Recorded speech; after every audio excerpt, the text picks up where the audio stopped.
Stephanie thought she was just moving to save money. She'd been a widow for 2 years, and honestly, the memories in her old place were killing her slower than grief ever could.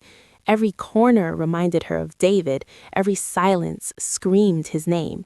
So when she found that apartment in Kefi, cheap rent, quiet neighborhood, she didn't ask questions. She just signed the lease and told herself this was her fresh start. The first night, she heard it.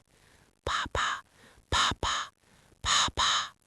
A woman's voice chanting through the walls, low at first, then louder, then frantic. It went on for hours. Stephanie pressed a pillow over her ears, convincing herself it was just a prayer thing, maybe cultural, nothing to worry about. But night after night, it got worse. The chanting, the sound of something heavy being dragged across the floor, the rhythmic beating, thud, thud, thud, like someone pounding meat with a mallet. And always, always that voice, Papa, Papa, Papa. Stephanie stopped sleeping. Dark circles appeared under her eyes. Her hands shook when she made coffee. She was unraveling. Finally, she snapped. She went to Mr. Youssef, the caretaker, and told him she couldn't take it anymore. He barely looked up from his phone. "They've been given notice," he muttered. "Just mind your business." "I can't sleep." "Then maybe this place isn't for you." That night, the chanting stopped. Stephanie should have felt relieved. Instead, she felt watched. She heard footsteps in the hallway. Shadows moved past her door, slow and deliberate. At 3 a.m., someone knocked 3 times. She didn't answer. The next morning, there was a dead bird on her doorstep.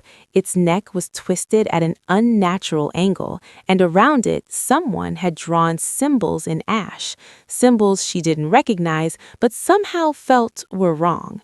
She decided right then she was leaving. But when Stephanie went to confront her neighbor to demand answers before she packed up for good, she saw something that froze her blood. The woman's door was cracked open, and inside, on a makeshift altar surrounded by candles, were dozens of photographs. Old people, young people, children, all of them staring out with hollow eyes. And right in the center, larger than the rest, was a photo of David, her husband, dead for 2 years. The woman, Marion, turned slowly, smiling like she'd been expecting her. "He came to us already," she whispered. "Soon, you will too." Stephanie ran back to her apartment, locked every door, every window. She threw clothes into a suitcase, grabbed her car keys, and bolted for the parking lot. Her car wouldn't start. The engine was dead. Her phone had no signal. She was trapped. That's when she realized this wasn't about noise complaints. This was never about sleep. This was about her. And that night, as rain hammered against her window and thunder cracked overhead, someone knocked on her door. Stephanie grabbed a kitchen knife, her whole body shaking. She opened the door just a crack, and standing there, drenched in rain, was a man she'd never seen before. Tall, tattoos crawling up his neck, dressed entirely in black. His eyes were dark, but not cruel, just tired, like he'd seen too much. "I'm not here to hurt you," he said quietly. Before she could respond, he pressed something into her palm, a folded piece of paper, and disappeared into the rain. Stephanie unfolded the note with trembling hands. It said, "They know about the hard drive. Burn it or run. You have 1 hour. M." She stared at the words, her mind racing. What hard drive? She didn't have... And then she remembered. David's old laptop, the one she'd shoved into storage after he died because she couldn't bear to look at it, the one she'd never opened. Her heart was pounding now, her breath coming in short gasps. Who was that man? How did he know about David? How did he know about her? And what the hell was on that laptop? Sometimes the danger you're running from isn't the danger you should fear most.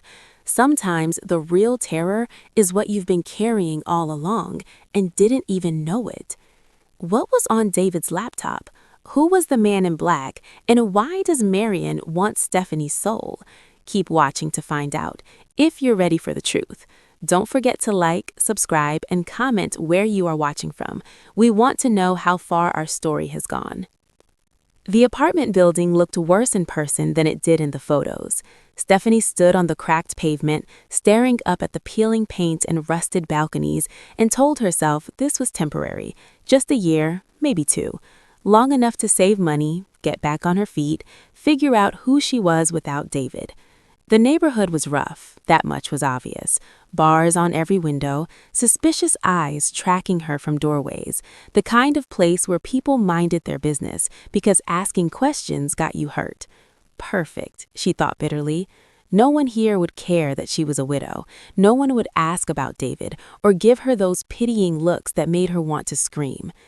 Mr. Yusuf, the caretaker, met her at the entrance.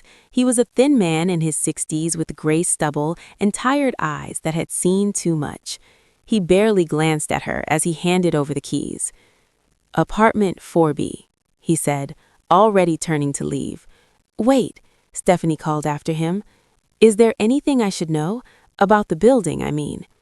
He paused, looked her over like he was deciding whether she was worth the trouble. "Keep to yourself," he said finally.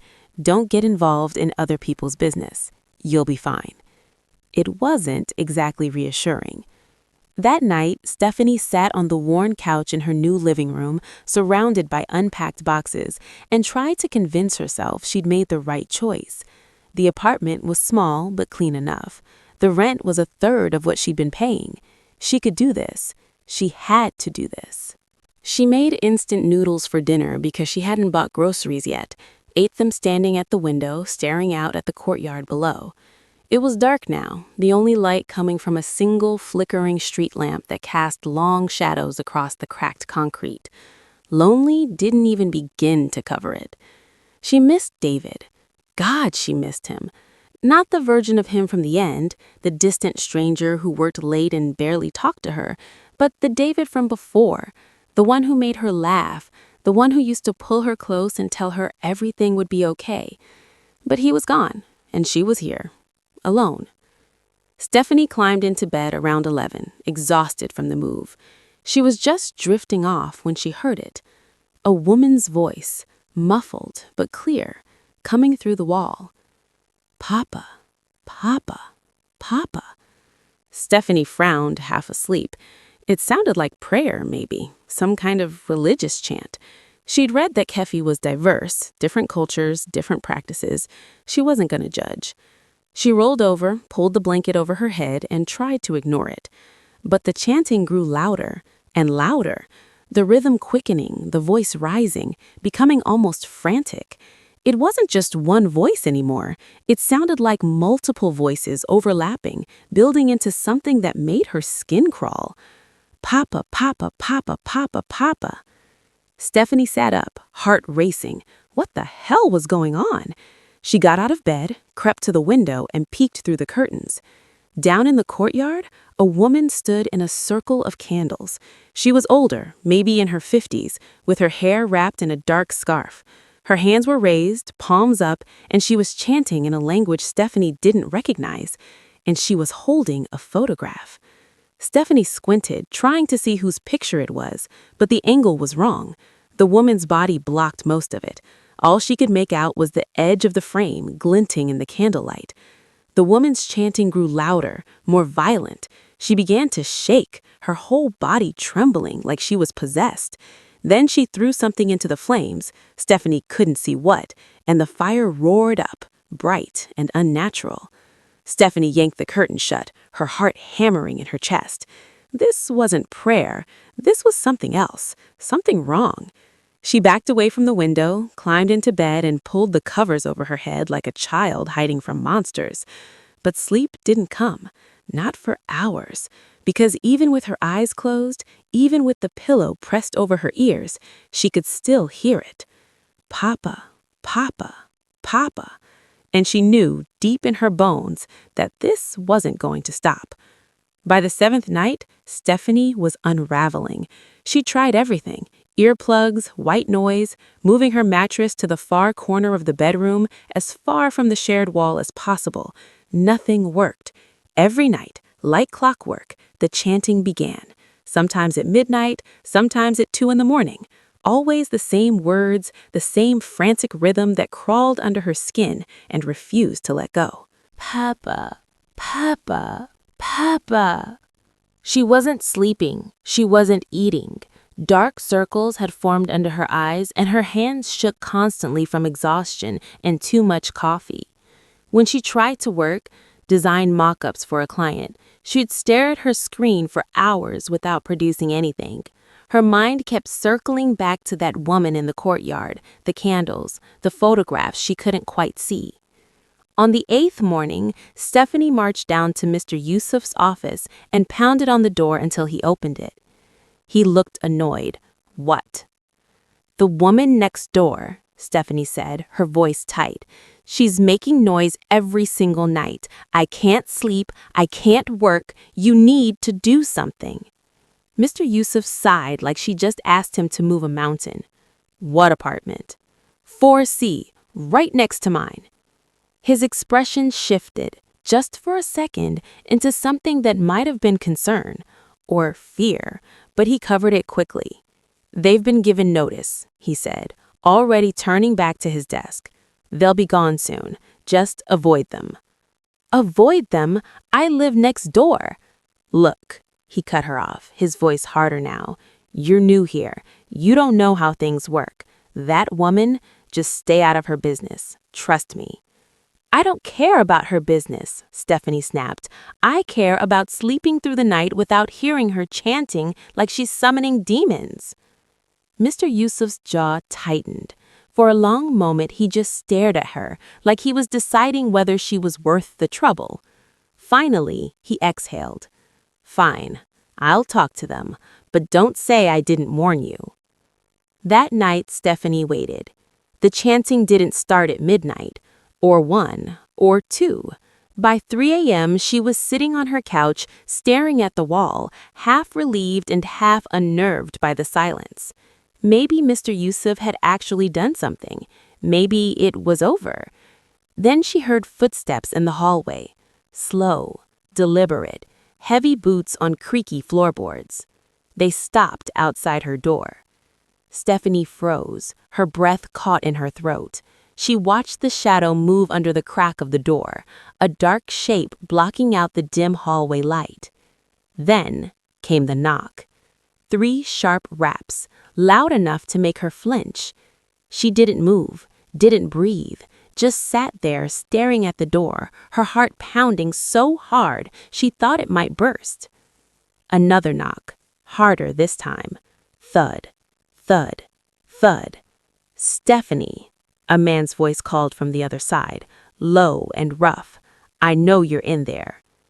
She didn't recognize the voice. And how the hell did he know her name?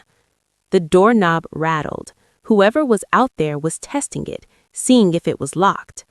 Stephanie grabbed her phone with shaking hands, ready to call the police, but the footsteps suddenly retreated. She heard them fade down the hallway, then disappear entirely. She didn't sleep the rest of the night. The next morning, when she finally worked up the courage to leave her apartment, she opened the door and nearly screamed. A dead bird lay on her doormat. Its neck was twisted at an impossible angle, the head facing backward. And around it, drawn in what looked like ash, were symbols, strange geometric patterns that made her stomach turn just looking at them. Stephanie stumbled back, her hand flying to her mouth. This wasn't random. This was a message. She looked down the hallway, half expecting to see someone watching her, but it was empty, silent, too silent. She grabbed her phone and took a picture of the bird and the symbols, then kicked the whole thing aside and locked herself back in her apartment. Her hands were shaking so badly she could barely hold the phone. She pulled up Mr. Yusuf's number, started to type out a message, then stopped. What was she going to say? Someone left a dead bird on my doorstep with creepy symbols around it? He'd already made it clear he didn't want to be involved. Stephanie sat on the edge of her couch, staring at the door, and felt the full weight of her mistake crash down on her. She'd complained. She'd made noise. She'd drawn attention to herself. And now they knew exactly where she lived. Stephanie spent the entire day trying to convince herself to leave. Pack up, break the lease, lose the deposit, whatever. It didn't matter anymore. This place was wrong, and she needed to get out before something worse happened. But she couldn't stop thinking about that photograph the woman had been holding in the courtyard, the one she couldn't quite see. Something about it gnawed at her, kept pulling her attention back like a splinter she couldn't remove. By evening, she'd made a decision. She was going to confront Marion Tudor directly, demand answers, make it clear she wasn't some scared little victim who could be intimidated with dead birds and midnight knocking. At least, that's what she told herself as she walked down the hallway to apartment 4C. Her hand shook as she knocked. The door opened almost immediately, like Marion had been waiting. She was older than Stephanie had thought, mid-50s maybe, with sharp cheekbones and eyes that were too bright, too alert. She wore a faded house dress, and her hair was wrapped in that same dark scarf Stephanie had seen in the courtyard. But it was her smile that made Stephanie's skin crawl. Too wide, too knowing. "Yes," Marion said, her voice flat and emotionless. "I'm your neighbor," Stephanie managed, "from 4B. I just wanted to talk." "You should leave. This place is not for you." The words were blunt, almost casual, but they landed like a threat. "Excuse me?" "You heard me." Marion's eyes narrowed. "Leave, before it's too late."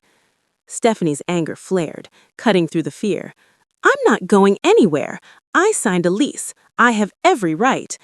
But Marion had already started closing the door. Stephanie's hand shot out, stopping it. "Wait, I just need to know, what were you doing in the courtyard? The chanting, the candles? That's none of your business." "It is when you're keeping me awake every night." Marion's smile widened, and for a split second, the door opened just a little wider. That's when Stephanie saw it. Past Marion's shoulder, inside the apartment, was an altar. Candles everywhere, dozens of them, their flames flickering in the dim light. And covering the wall behind the altar were photographs. Old people, young people, children, some in color, some black and white, all of them staring out with hollow, lifeless eyes. And right in the center, larger than all the rest, was a photograph of David. Her David. Stephanie's breath caught in her throat. She stumbled backward, her mind unable to process what she was seeing. "No," she whispered. That's not." Marion's smile turned sinister, her eyes gleaming with something dark and satisfied. "He came to us already," she said softly. "Soon you will too." Stephanie turned and ran. She didn't remember getting back to her apartment, didn't remember locking the door or throwing the deadbolt. All she could see was David's face staring out from that wall, surrounded by all those other faces, people who were probably dead, people whose souls had been trapped by whatever sick ritual Marion was performing. Tears streamed down her face as she yanked open her closet and started throwing clothes into a suitcase. She didn't care about furniture, didn't care about the lease or the deposit or anything else. She just needed to get out. Now. She grabbed her car keys, her phone, her purse, and bolted for the door. The parking lot was dark and empty. Rain had started to fall, cold and relentless. Stephanie threw her suitcase into the back seat and climbed behind the wheel, her hands shaking so badly she could barely get the key into the ignition. She turned it. Nothing. She tried again and again. The engine wouldn't even turn over. It was completely dead. "No, no, no, no." Stephanie's voice cracked as she tried a fourth time, a fifth time, pounding the steering wheel in frustration and panic. She grabbed her phone to call for help, but when she unlocked it, her stomach dropped. No signal. Not even one bar. She got out of the car, held the phone up, walked around the parking lot trying to find reception. Nothing. It was like someone had cut off all communication to the outside world. Stephanie looked back at the apartment building. Through the rain, she could see a light on an apartment 4C. and standing at the window, silhouetted against the candlelight, was Marian Tudor, watching her. Stephanie's knees went weak. She was trapped, completely and utterly trapped. And the worst part, the part that made her want to scream, was that David's face was up there on that wall, his soul, his memory, being used for God knows what purpose by that woman. She backed against her car, rain soaking through her clothes, and realized with horrible clarity that this wasn't just about noise complaints or neighborhood disputes. This was about her. It had always been about her, and she had no idea how to escape. Stephanie spent that entire night barricaded in her apartment. She'd dragged furniture against the door, the couch, a chair, anything heavy she could move. Her car was dead in the parking lot. Her phone had no signal. She was trapped in this building with a witch who had her dead husband's photo on an altar. Every sound made her jump. Every shadow seemed to move. She sat on the floor with her back against the wall, kitchen knife clutched in both hands, waiting for something terrible to happen. But the night passed in silence. No chanting, no footsteps, no knocking. Just eerie, suffocating quiet. By morning, Stephanie was exhausted and terrified in equal measure. She needed to get out, find help, contact someone, anything. But how? Her phone was useless, her car wouldn't start, and she had no idea who she could trust. That evening, just after sunset, there was a knock on her door. Stephanie's heart stopped. She grabbed the knife from the coffee table, her whole body shaking. "Who is it?" she called out, hating how her voice trembled. No answer. Just 3 more knocks. Deliberate. Patient. She crept to the door, looked through the peephole, and froze. A man stood in the hallway. Tall, well over 6 feet, with broad shoulders and a presence that seemed to fill the entire space. He wore an all-black suit that looked expensive, tailored perfectly to his frame. Dark hair slicked back, tattoos visible on his neck creeping up from his collar.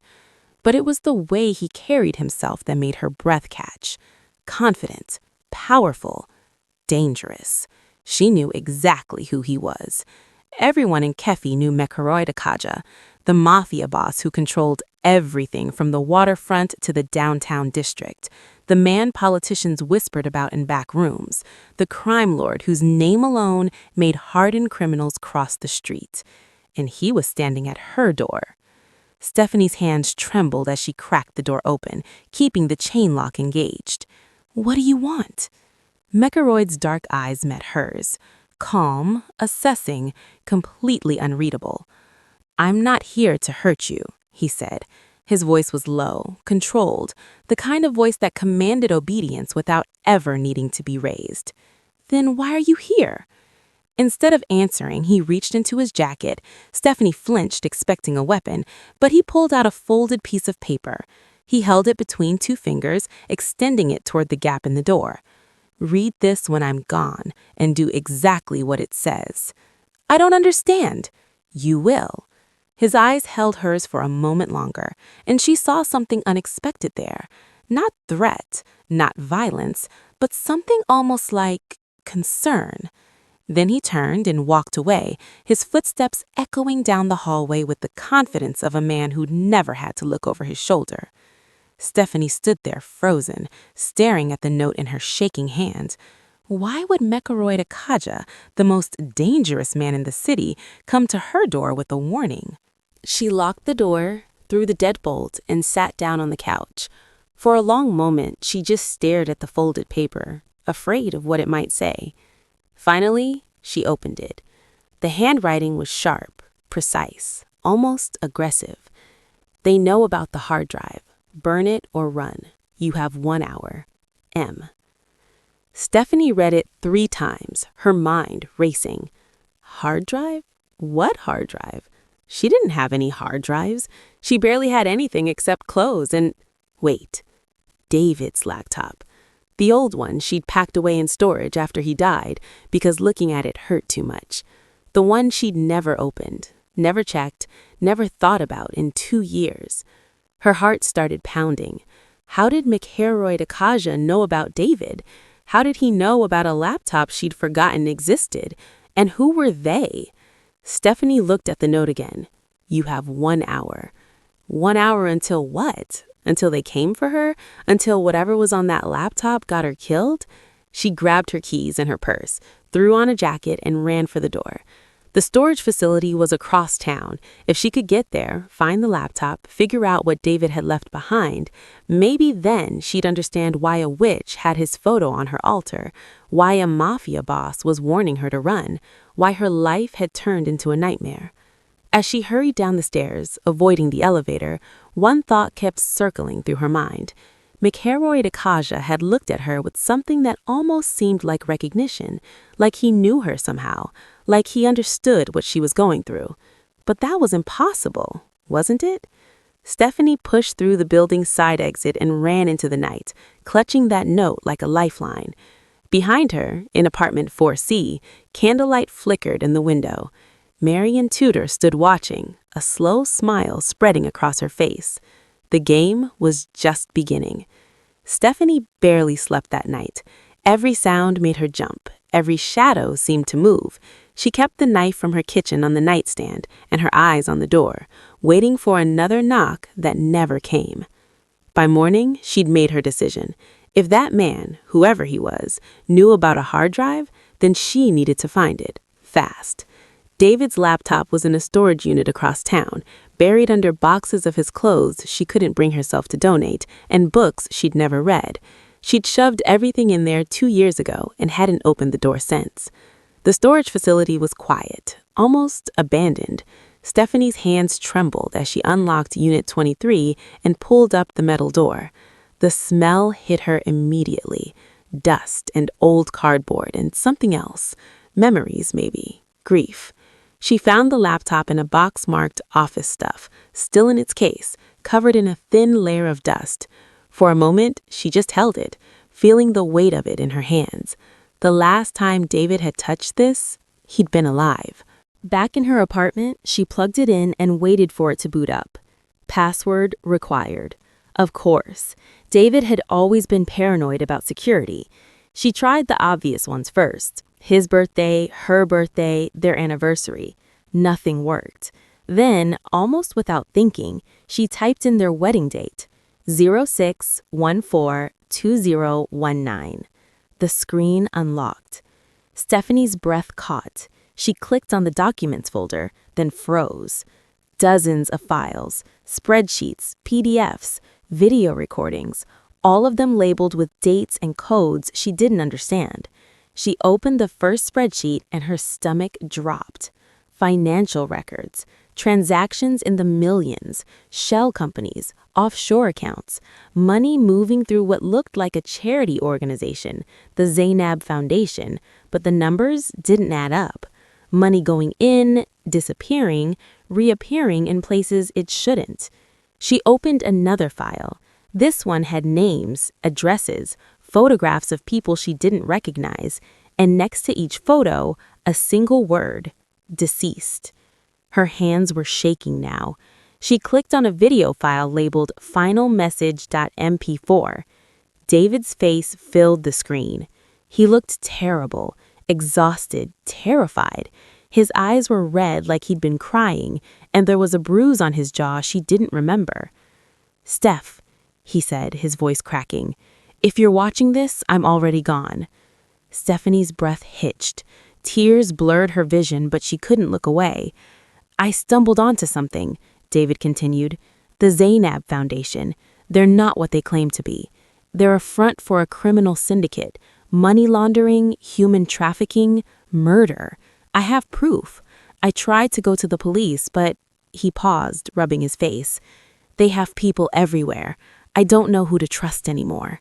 He looked directly into the camera, and Stephanie felt like he was looking right at her.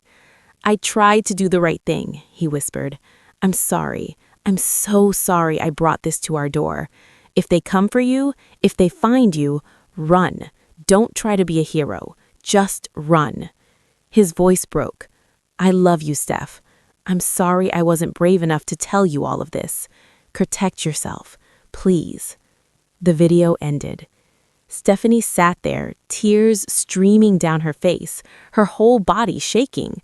All this time, she thought David had died in a random car accident. The police had called it mechanical failure, faulty brakes. But it wasn't an accident. They'd killed him, and now they were coming for her. The door to her apartment exploded inward. Stephanie screamed, scrambling backward as 3 men stormed in. The first was tall and broad-shouldered, with cold eyes and a scar running down his cheek. Andres Brassington. The other 2 were enforcers, both armed, both moving with the precision of people who'd done this 100 times before. "Where is it?" Andres demanded, his voice like gravel. Stephanie's hand shot out, slamming the laptop closed. "I don't know what you're talking about." One of the enforcers grabbed her by the arm, yanking her up. Pain shot through her shoulder as he twisted it behind her back. "The hard drive. Your husband stole information that doesn't belong to him. We want it back." "He's dead," Stephanie spat, rage cutting through her fear. "You killed him! And we'll kill you too if you don't cooperate." The enforcer's grip tightened. Stephanie cried out, her vision blurring with pain and tears. This was it. This was how she died. Alone in a shitty apartment in Kefi, killed for evidence she didn't even know existed until an hour ago. Then the window shattered. Glass exploded inward as McCarroyd crashed through the window. The Mafia boss moved like death itself, precise, efficient, absolutely brutal. He drove his elbow into the first enforcer's throat before the man could even turn. The second enforcer swung his gun up, but McCarroyd was already inside his guard. He twisted the weapon away with one hand, there was a sickening crack as bones shattered, and brought his knee up into the man's ribs. Both enforcers dropped within seconds. Andres Brassington pulled a knife and lunged, but McCarroyd caught his wrists mid-strike, twisted, and slammed him face first into the wall. Once, twice. Blood sprayed across the faded wallpaper. Stephanie stood frozen, watching the most feared man in Kefi dismantle 3 armed men like they were children. This was why people whispered his name, why criminals paid tribute, why rivals disappeared. McCarroyd Akaja didn't just command respect through reputation, he earned it through raw, terrifying capability. He grabbed her arm. "We need to go. Now." She couldn't move, couldn't process what had just happened. "Stephanie!" His voice cut through the shock. "Move!" He pulled her toward the shattered window. She grabbed David's laptop on instinct, clutching it to her chest as McCarroyd guided her onto the fire escape. Rain hammered down, making the metal slick. "Why are you helping me?" she screamed over the storm. He didn't answer, just kept moving, one hand locked around her wrist, half carrying her down the stairs and into the alley below. A black SUV screeched around the corner. Syndicate reinforcements. McCarroyd shoved her toward a motorcycle parked in the shadows. Not just any bike, a custom Ducati that probably cost more than most people made in a year. "Get on." Stephanie climbed on behind him. The engine roared to life, pure power between her legs, and they shot forward into the rain-soaked streets. Gunfire cracked behind them. Bullets pinged off metal, but McCarroyd handled the bike like an extension of himself, weaving through traffic with the kind of precision that came from years of high-speed escapes. Within minutes, the sounds faded. They rode for nearly half an hour, the city giving way to industrial outskirts. Finally, McCarroyd pulled into a massive warehouse complex, the kind of property that screamed money and power. Inside, Stephanie climbed off the bike, her legs shaking. McCarroyd dismounted smoothly, not even winded despite the fight and the chase. "You're safe here," he said, pulling off his leather gloves. "For now." "Safe?" Stephanie's voice cracked with hysteria. 3 men just tried to kill me. You're McCarroyd Akaja, the biggest crime boss in Kefi. Nothing about this is safe. His jaw tightened. "You think I don't know that? Then why?" She stepped toward him, anger cutting through fear. Why would you risk everything to help me? You don't know me. You don't owe me anything. Mafia bosses don't play hero, so what the hell is this really about? For a long moment, he just looked at her. Rain dripped from his hair. Blood, not his, stained his expensive suit. Because they killed my brother too, he said quietly. The words landed like a punch. Stephanie stared at him. What? McCurry turned and walked deeper into the warehouse. She followed, still clutching David's laptop. The space was clearly his, expensive furniture mixed with tactical equipment, weapons mounted on the walls, a king-size bed in one corner, and covering one entire wall was an investigation board that would make a detective jealous. Photographs, documents, maps with red string connecting locations. At the center was a photo of a young man with kind eyes. Emmanuel, McCurry said, his voice rough with emotion he was barely holding back. My younger brother. He was 25, worked as a low-level accountant, legitimate work, nothing to do with my business. He stumbled onto evidence of the Zainab syndicate 3 years ago. Money laundering, human trafficking, murder. He touched the photo gently. He tried to go to the police, tried to do the right thing. His hand curled into a fist. They killed him for it, made it look like suicide, but I knew better. Stephanie's eyes tracked across the wall. She saw Marion Tudor's face, Andres Brassington, dozens of others. I've spent 3 years hunting them, McCurry continued. 3 years building a case, tracking their movements, waiting for the right moment to destroy them. But they're protected by dirty cops, by politicians, by that witch and her dark magic binding the souls of everyone they kill. He turned to face her fully. Emmanuel's soul is trapped in Marion Tudor's ritual, has been for 3 years, suffering, unable to find peace. Stephanie felt tears burning behind her eyes. David's photo was on her altar. I know. McCurry's voice was gentle now. Your husband found evidence too. The syndicate killed him just like they killed Emmanuel. And when I found out you existed, that you might have David's files, I knew they'd come for you.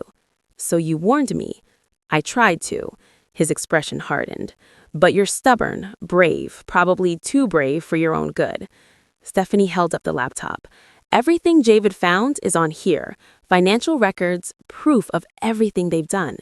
Something shifted in McCurry's eyes, hope mixed with determination.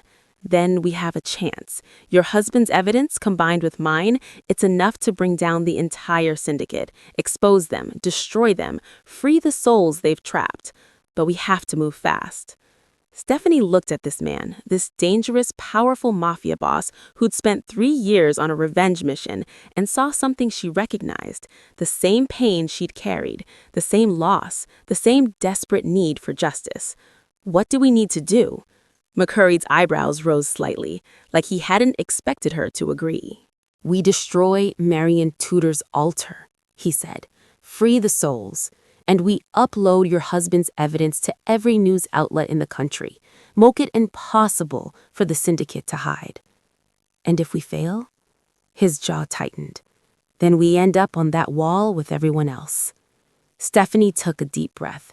She was standing in a warehouse with the most feared criminal in the city, planning to take down a supernatural crime syndicate. 6 months ago, she'd been a grieving widow just trying to survive. Now, she was choosing to fight. Okay, she said. Let's do it. McHeroyd studied her face for a long moment. Then, slowly, he nodded. Your husband chose well, he said quietly. Stephanie felt something crack open in her chest. For the first time in 2 years, she didn't feel alone. And standing across from her wasn't just a mafia boss or a dangerous criminal. He was someone who understood. Someone who'd lost everything too. Someone willing to risk his life for justice. So did your brother, she whispered. Their eyes met, and in that moment, something shifted between them. 2 broken people, 2 impossible missions, 1 chance to make things right. They'd either save each other or die trying. McHeroyd spread a detailed map across the mahogany table, the kind of tactical planning surface that probably came from his years running a criminal empire. The night of binding, he said, tapping a circled date with a ring-adorned finger. It happens once every decade, tomorrow night. Stephanie leaned closer, studying the map. It showed the apartment complex and surrounding buildings in meticulous detail. Escape routes marked in red, guard positions noted, sight lines calculated. This was the work of someone who'd planned dozens of operations. What makes it different from her regular rituals? Scale, McHerroyd said, his voice carrying the authority of a man used to briefing soldiers. The night of binding is when Marion permanently seals all the souls she's collected over the past decade. After tomorrow, everyone trapped in her altar, David, Emmanuel, all of them, will be condemned forever. No escape, no peace, just eternal suffering. He pulled out another document, this one covered in times, guard rotations, what looked like a military assault plan. The Mafia boss had clearly done this kind of thing before. The ritual starts at midnight. Marion will be in the courtyard with Andress, commanding at least 15 enforcers protecting the perimeter. The syndicate knows this is their most vulnerable moment, when the barrier between worlds is weakest. They'll have their best men there. 15 armed men? Stephanie's voice wavered. How do we get past that? McHerroyd's eyes met hers, and she saw the cold calculation that had kept him alive in a world where weakness meant death. We don't go in together, he said. You'll be here, he pointed to a location several blocks away, at a safe house I own, secure internet connection, untraceable. You'll upload your husband's files to every news outlet, every police department, every federal agency you can find. The moment that evidence goes public, the syndicate loses their protection. Even if they kill us, the truth is already out there. And you? I breached the compound. His finger traced a route through the back entrance. Get to the altar, destroy it before the ritual completes and the souls are sealed forever. Stephanie studied his face, the hard set of his jaw, the scars that told stories of violence survived.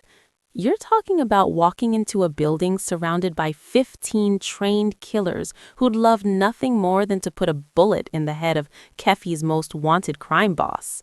16, actually, he corrected with a slight smirk. You forgot Andress. This isn't funny. I know it's not. His expression turned serious. There's something else you need to understand about the ritual space. He pulled out a leather-bound journal, pages filled with notes, sketches, research that must have taken years to compile. When Marion opens the barrier between worlds, the rules change, he explained. Anyone who enters that space becomes vulnerable. Their soul can be trapped just like the others. I've spent 3 years researching this, talking to people who've witnessed her rituals, studying everything I could find about blood magic and soul binding. Stephanie's stomach dropped. You're saying if you go in there, I might not come out, he finished, his voice steady. Not in any way that matters. My body might survive, but my soul could be trapped in her altar for eternity. Then we find another way. There is no other way. McHerroyd's tone carried the finality of someone who'd already explored every option. I've run every scenario, considered every alternative. This is the only shot we have. But your soul is already damned if I don't try. He moved closer, and Stephanie could smell expensive cologne mixed with gun oil and rain. Emmanuel was 25 years old. He had his whole life ahead of him. He tried to expose these monsters, and they murdered him for it. For 3 years, his soul has been trapped in that ritual, suffering every single day because I wasn't there to protect him. His voice cracked slightly, the first real emotion she'd seen from the feared Mafia boss. If there's even a chance I can free him, even if it costs me everything, my empire, my life, my soul, it's worth it. Some things are worth dying for. Stephanie felt tears burning behind her eyes. And if you get trapped too, if I lose you before we even have a chance to... She stopped herself, but McHerroyd caught it. Before we have a chance to what? He asked softly. She looked away. Nothing. It doesn't matter. He reached out slowly, giving her time to pull back. When she didn't, he gently turned her face toward his. His hand was surprisingly warm against her cheek. "It matters to me," he said. They stood there in the dim warehouse light, rain drumming on the metal roof above them. This man, this dangerous, powerful crime lord who commanded fear and respect across the entire city, was looking at her like she was something precious. "I'm scared," Stephanie admitted, her voice barely a whisper. "Good." His thumb brushed across her cheekbone. "Fear keeps you sharp, keeps you alive. I've been running this city for 15 years. You know why I'm still here when most men in my position are dead or in prison? Why? Because I'm scared every single day." His dark eyes held hers. "Anyone who tells you they're not afraid of death is either lying or stupid. Fear is what makes you careful, what makes you plan, what keeps you from getting cocky and making mistakes. Were you scared when you decided to take on the syndicate?" "Terrified," he admitted. "Still am. Every day I wake up knowing this might be the day they finally get me. But I do it anyway, because Emmanuel deserves justice, because all those souls deserve freedom." He paused, his expression softening. "And now, because you deserve to be safe." Stephanie's breath caught. "McHerwood, I know what people say about me. Crime boss, killer, the devil in a suit. Most of it's true. I've done terrible things, Stephanie, things I can never take back. I've built an empire on violence and fear. I'm not a good man." "Then why are you doing this?" "Because maybe, just maybe, I can do one good thing before it's over." His voice was raw now, vulnerable in a way she suspected he rarely allowed himself to be. "Maybe I can save my brother, free those souls, help you get justice for David." He took a shaky breath. "Maybe I can prove that even someone like me is capable of something decent." Stephanie looked at this man, this powerful, feared mafia boss who'd spent 3 years preparing for a suicide mission, and saw past the reputation, past the expensive suits and the violence, to the broken person underneath. Just like her. She stepped forward and kissed him. It wasn't gentle. It was desperate and fierce and full of all the fear and hope and grief they'd both been carrying. McHerwood's hand slid to the back of her neck, pulling her closer, and she felt his other arm wrap around her waist like he was afraid she'd disappear. When they finally broke apart, both breathing hard, Stephanie rested her forehead against his chest. She could hear his heart pounding, proof that even the most dangerous man in Kefi was still human. "Promise me something," she whispered. "Anything. That you'll fight like hell to come back to me." McHerwood's arms tightened around her. "I promise." She knew it was a promise he might not be able to keep, knew that tomorrow night could end with both of them dead or worse. But standing here, wrapped in the arms of a mafia boss who'd chosen redemption over revenge, Stephanie felt something she hadn't felt in 2 years. Hope. Tomorrow, they would storm a supernatural ritual protected by 15 armed killers. Tomorrow, they would risk their souls to free the dead. But tonight, they had this moment. And somehow, impossibly, it was enough. Midnight came too fast. Stephanie sat in McHerwood's safe house, 3 blocks from the apartment complex, her fingers flying across David's laptop keyboard. She'd already uploaded the files to 17 different news outlets, 5 police departments, the FBI, and 3 international human rights organizations. The evidence was spreading like wildfire. Financial records exposing money laundering, video testimony about human trafficking, proof of murders committed by the Zainab syndicate. Within hours, it would be everywhere. But none of that mattered if McHerwood didn't survive. Her burner phone buzzed. "In position. Starting now. M." Stephanie's heart clenched. She stared at that message, thinking about the mafia boss who'd saved her life, who'd shown her that even the most dangerous people were capable of love. The plan had been clear. She stays here, uploads the evidence, waits for extraction. But as she looked at that text, something shifted inside her. McHerwood was walking into a death trap, facing 15 armed enforcers, plus Andrus Brasington, plus Marion Tudor's dark magic. His soul was at risk of eternal damnation, and she was supposed to just sit here and wait? No. Stephanie grabbed the kitchen knife she'd brought and ran toward the complex. Gunfire erupted from the east side, the diversion McHeroyd's remaining contacts had created. Enforcers rushed toward the sound, shouting commands. In the chaos, Stephanie slipped through the west entrance, her heart hammering. Inside, the building felt wrong.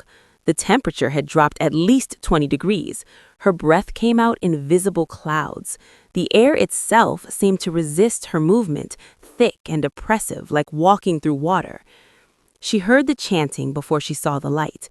Ancient words that shouldn't exist, syllables that made her teeth ache and her stomach turn. Stephanie rounded the corner and stopped. The door to Marion Tudor's apartment was wide open, and what she saw inside looked like a vision of hell. Hundreds of candles covered every surface, their flames burning an unnatural blue-white that hurt to look at. Photographs plastered the walls, hundreds of them, maybe thousands. Faces staring out with hollow, desperate eyes. And in the center stood Marion Tudor, arms raised, chanting in that terrible language.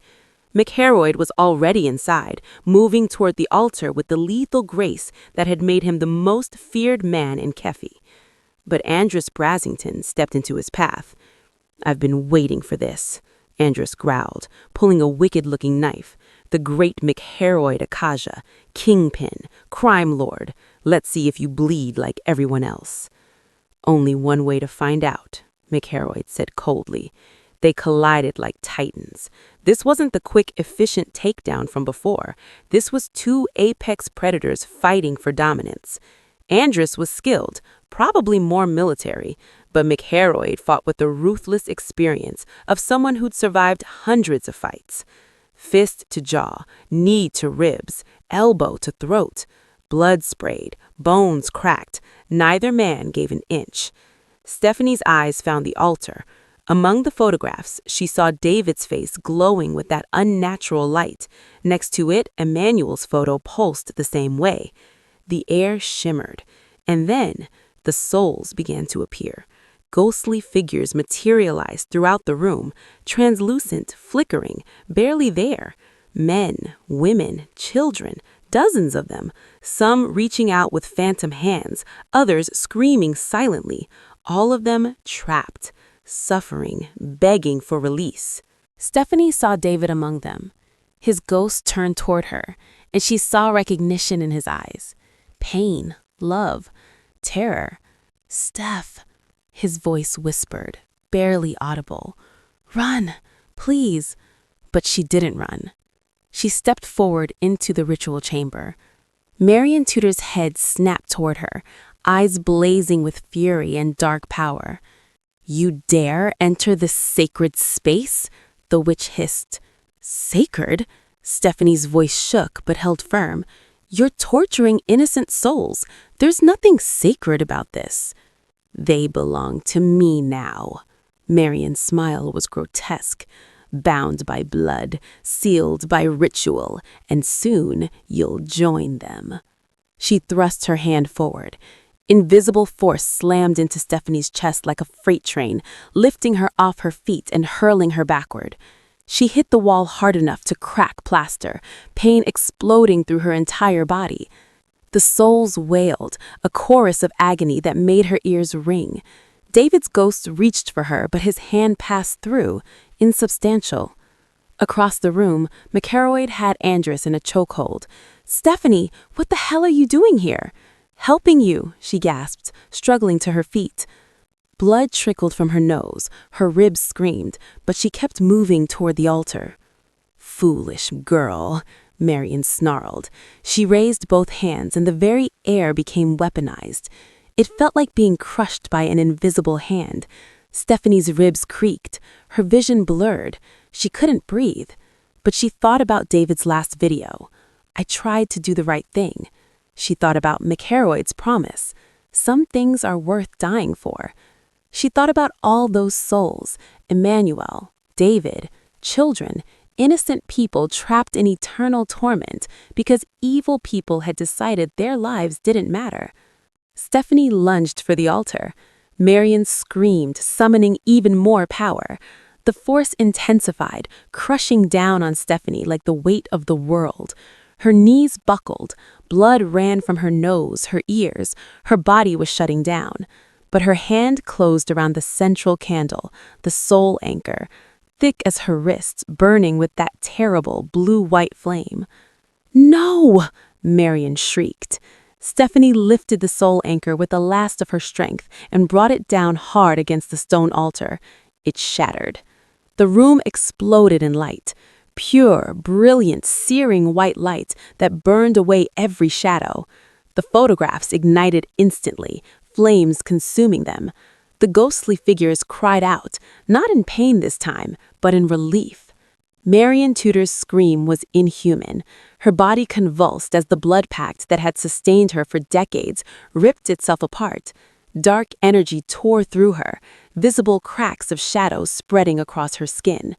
Stephanie fell to her knees, shielding her eyes from the brilliance. Through the light, she saw them, all of them, rising, freed, their chains broken, floating upward towards something she couldn't see but could feel. Peace, release, finally. David's ghost looked at her one last time. His mouth moved, forming words she couldn't hear but understood in her heart. "Thank you. I love you. Be happy." Then he was gone. They all were, released into whatever came next. The light faded. Silence. Stephanie looked up through tears. Marion Tudor lay crumpled on the floor, her eyes vacant, her power shattered. The witch was still alive, but broken, a husk of what she'd been. Across the room, McElroy stood over Andrus Brassington's unconscious body, breathing hard. Blood ran from a cut above his eye, and his expensive suit was torn and stained, but he was alive. His eyes found hers across the destruction. "You weren't supposed to be here," he said, his voice rough. "I know." He crossed the room in 3 long strides and pulled her into his arms, holding her so tightly she could barely breathe. "Don't ever scare me like that again," he whispered against her hair. Stephanie wrapped her arms around him, this dangerous, powerful mafia boss who'd risked everything for redemption, and let herself break down. "It's over," she sobbed. "They're free. David's free. Emmanuel's free." McElroy's arms tightened. "Yeah, it's over." Outside, sirens wailed. The evidence Stephanie had uploaded was already making waves. The syndicate was falling apart. But in this moment, standing in the ruins of Marion Tudor's ritual chamber, all that mattered was that they'd survived. They'd won. The sirens started within minutes. Stephanie and McElroy stumbled out of the apartment as enforcers scattered in every direction. Some tried to flee, others dropped their weapons and raised their hands in surrender. But it didn't matter anymore. The exits were blocked. Police cars surrounded the complex, their lights painting the night in red and blue. SWAT teams poured in, tactical units taking positions. News helicopters circled overhead, spotlights cutting through the darkness, cameras recording everything. Stephanie's uploads had worked. Every major news outlet in the country was running the story. The Zainab Syndicate's crimes were plastered across every screen, every headline, every social media feed. And at the center of it all was footage of McElroy Akaja, Kefi's most notorious mafia boss, walking out of the building with blood on his hands and a widow in his arms. Andrus Brassington didn't make it 50 feet before tactical officers tackled him to the ground. He was screaming about his rights, about lawyers, but no one was listening. Marion Tudor was carried out on a stretcher, still alive but catatonic. The destruction of her blood pact had shattered something fundamental inside her. She'd survived long enough to stand trial, barely. McElroy kept his arm around Stephanie as federal agents approached. She could feel the tension in his body, the instinct to fight or run that had kept him alive in the criminal underworld for 15 years. "McElroy Akaja," the lead agent said, hand resting on his holstered weapon. "You're under arrest for..." "I know what I'm under arrest for, but I have information, evidence on the Zainab Syndicate that your people don't have. Names, locations, offshore accounts, 3 years' worth of investigation. The agent's eyes narrowed. Why would you give that up? McElroy glanced down at Stephanie, and his expression softened in a way she suspected no one else had ever seen. Because some things matter more than staying out of prison. They separated them for questioning. Stephanie spent 6 hours in an interrogation room, answering every question, showing them everything on David's laptop, explaining the ritual and the souls and everything that had happened.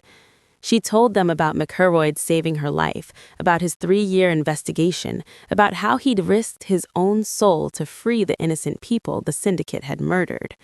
At dawn, they let her go. She found McElroy in a different interrogation room, flanked by federal prosecutors and what looked like half the FBI. Through the window, she could see him negotiating, calm, calculated, every inch the crime boss who'd built an empire through intelligence and strategy. One of the prosecutors stepped out. Ms. Opkis, you should know, Mr. Akaja's cooperation has been extensive. The evidence he's providing is going to dismantle not just the Zainab syndicate, but 3 other criminal organizations we've been investigating for years. What happens to him? The prosecutor hesitated.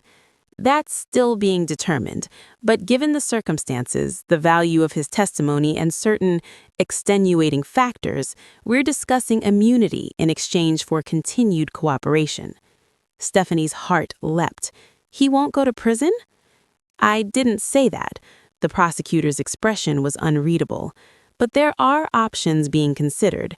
He'll likely face probation, asset forfeiture, restrictions on his activities. The man ran a criminal empire. There have to be consequences. He saved my life. He freed innocent souls. He exposed murderers. I know, Ms. Opkis, and that matters. It all matters. 3 weeks later, Stephanie sat in front of a grand jury and testified for 8 hours straight. She told them everything about David's evidence, about Marion Tudor's rituals, about the souls trapped in eternal torment, about McElroy's investigation and sacrifice. The prosecutors built a case so airtight that 17 members of the syndicate's leadership pleaded guilty rather than face trial. The others received sentences ranging from 30 years to life. Marion Tudor was declared mentally unfit to stand trial and committed to a psychiatric facility for the criminally insane. She'd spend the rest of her life in a padded cell, her power broken, her mind shattered.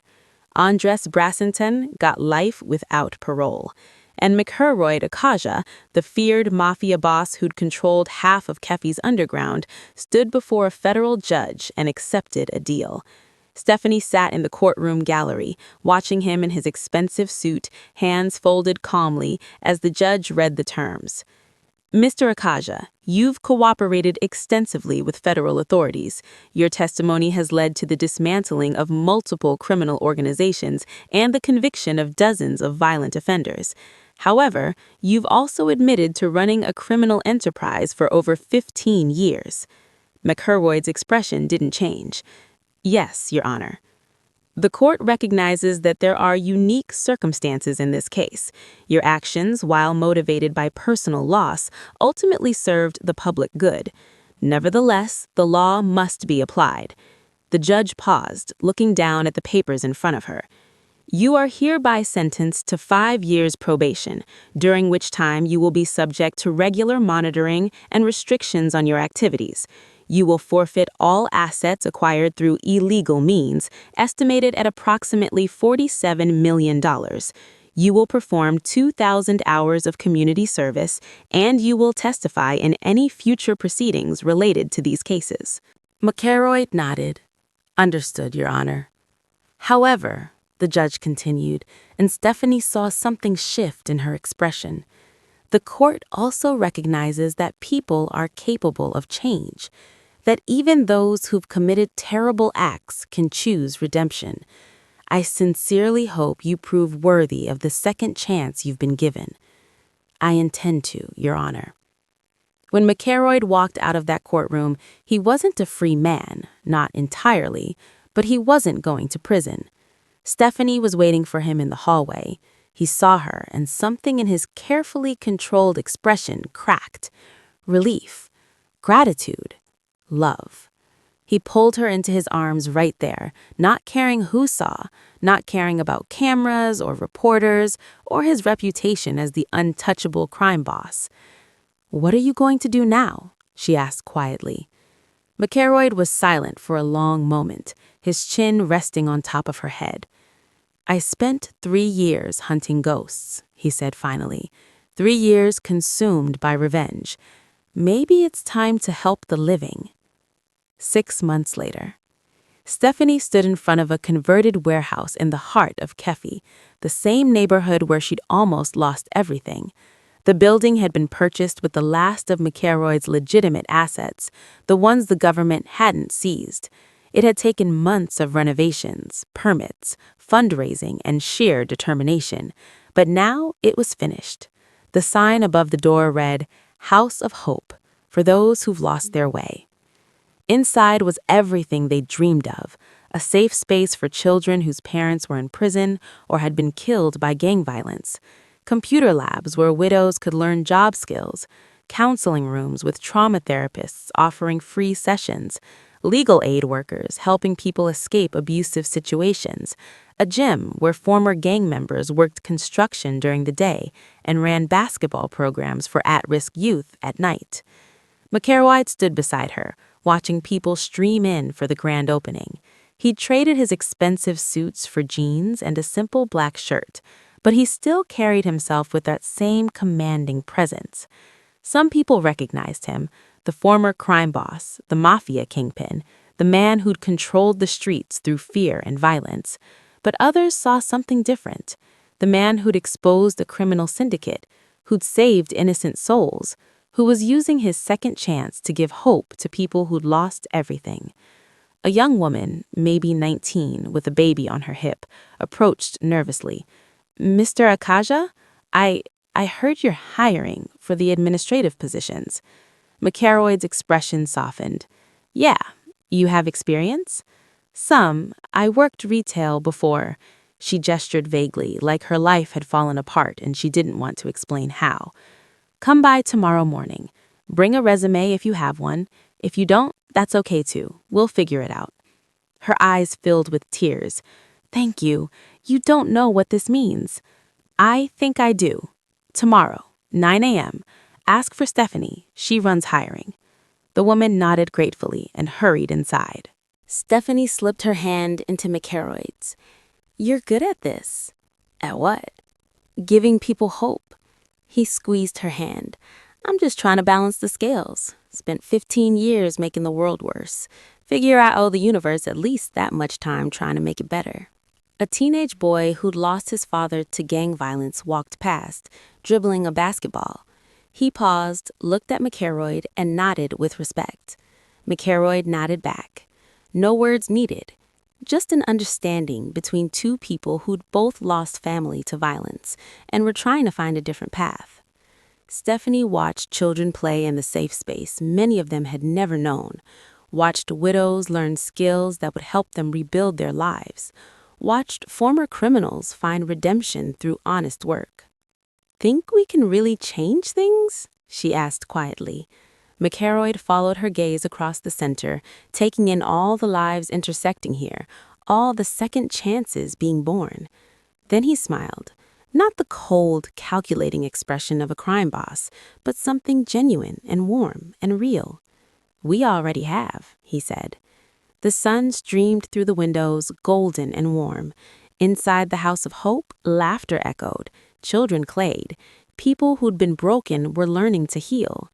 Stephanie looked up at McElroy, this man who'd been the most feared person in the city, who'd risked everything for justice, who'd chosen redemption over revenge. "I love you," she said. Simple, true. His dark eyes held hers, and she saw everything in them, the pain of his past, the hope for his future, the love he'd found in the most unexpected place. "I love you too," he said, "more than I thought I was capable of loving anything." He pulled her close, kissed her there in the sunlight streaming through the windows of the center they'd built together. Two broken people who'd found each other in the darkness, who'd fought monsters and won, who'd lost everything and rebuilt something beautiful from the ashes. The House of Hope wasn't just a building, It was a promise that no matter how dark things got, no matter how much you'd lost, no matter what you've done, redemption was possible. Second chances were real. And sometimes the most dangerous people were capable of the most extraordinary love. Stephanie uploaded one final video to her channel, the one that had grown to over 3 million subscribers since her testimony. She sat in the House of Hope's office, McElroy standing just off camera, and looked into the lens. "My name is Stephanie Hapchiz. A year ago, I was a widow running from darkness I didn't understand. I thought I was alone. I thought nothing I did could matter." She paused, gathering her thoughts. "I was wrong. This is David's legacy, Emmanuel's legacy, the legacy of every soul that was trapped and is now free. This is what justice looks like, not just punishment for the guilty, but hope for the survivors." Her voice grew stronger. If you're watching this and you're scared, if you're trapped, if you think there's no way out, know that you're not alone. There are people who will fight for you. There is always hope. Always. She looked off camera at McElroy. He nodded encouragingly. "And sometimes," Stephanie continued, "the help you need comes from the most unexpected places, from people society has written off, from those who've made terrible mistakes but are trying to do better." She smiled. "Redemption is real. Second chances are possible. And love, real, transformative love, can grow even in the darkest soil." Stephanie leaned forward. "This is for everyone who's lost their way. The House of Hope is here. We see you, we believe in you, and we'll keep fighting." She ended the recording. McElroy came around the desk and pulled her into his arms. "Good?" "Perfect." Through the office window, they could see the sun setting over Kefi, the same city where they'd both almost died, where they'd fought monsters and won, where they'd found each other. "Ready to go home?" McElroy asked. Stephanie looked up at him, this reformed Mafia boss, this dangerous man who'd chosen love over vengeance, and smiled. "Yeah, let's go home." They walked out of the House of Hope hand in hand, into the golden evening light. Behind them, the center hummed with life. Children laughed, people healed, hope grew. And two people who'd been broken beyond repair had somehow found a way to become whole again. Together. Inspired by true stories of survival and courage, for those trapped in darkness, run toward the light. You are not alone. They say the night is darkest before dawn. I used to think that was just a saying. Now I know, it's a promise. No matter how deep the darkness, no matter how trapped you feel, dawn always comes. You just have to hold on long enough to see it. And sometimes, the hand that pulls you toward the light belongs to someone who's been in the darkness too, someone who understands, someone who fights for you, someone who loves you. That's the real miracle. Not that the darkness ends, but that you don't have to face it alone. Thank you for watching this story to the end. If you enjoyed this story, you will surely love the next one. It's as crazier and more intriguing as can ever imagine. So do check it out. Click on the image showing on your screen right now to watch the next one.